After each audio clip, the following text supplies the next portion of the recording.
उत्तराखंड की प्रचंड बहुमत की सरकार और आरएसएस का एजेंडा एक राष्ट्र एक दल, मगर दल तो हो गया दलदल और एक राष्ट्र एक नेता के एजेंडे पे वो चल रही है। एक राष्ट्र एक राशन कार्ड, एक राष्ट्र एक व्यक्ति, एक राष्ट्र एक मार्केट प्लेस, एक राष्ट्र एक किसान, एक राष्ट्र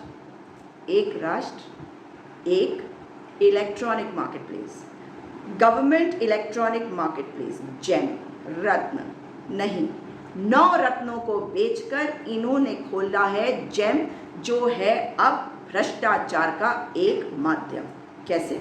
उत्तराखंड की सरकार में 9 एनेस्थीसिया वर्क स्टेशन की ज़रूरत पड़ी, इस पर टेंडर आया, पहली बार कैंसिल हुआ क्योंकि कम लोग थे, फिर दोबारा टेंडर किया उन्होंने, तब उसमें 7 कंपनीज आई, जिसमें से एक कंपनी एमबीएस इंडिया ने कंप्लेंट डाली PMO portal, CMO portal, medical अधिकारी सबके सामने कि हम तो आपको 14 लाख में मशीन दे रहे थे, आपने एक दूसरी कंपनी अलाइड को ये टेंडर दिया, वो आपको दे रहे हैं 60 लाख में। तो स्पेसिफिकेशन जो सरकार ने कहा उसी स्पेसिफिकेशन पे तो हो रहा होगा। अगर स्पेसिफिकेशन में कोई फर्क है तो वो इस टेंडर में इंक्लूड नहीं हो सकता, बेवकूफ़ मत बनाइएगा किसी को। लेकिन आप ये बताइए कि यही मशीन 11,42,000 में राजस्थान के जयपुर के एक अस्पताल के लिए खरीदा गया था।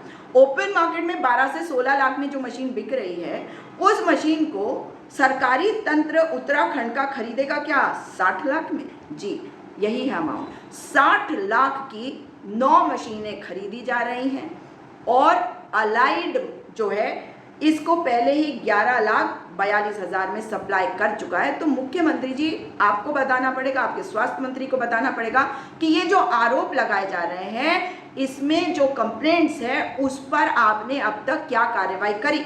और दूसरी बात, इतना फर्क कैसे हो सकता है? जो एक कह रहा मैं 14 लाख में सेम स्पेसिफिकेशन दे रहा हूं और दूसरा कह रहा मैं 60 लाख में दे रहा हूं, तो भाई 11 लाख से 60 लाख कैसे चला जाएगा? मतलब आप ये समझ लीजिए कि जो मशीन जयपुर को 11.5 लाख से कम में मिल रही थी, वो उत्तराखंड की सरकार 60 लाख में खरीद रही है। तो ये तो बताना ही पड़ेगा कि आखिर जेम का ये घोटाला क्या है। What is this nugget of corruption called GEM?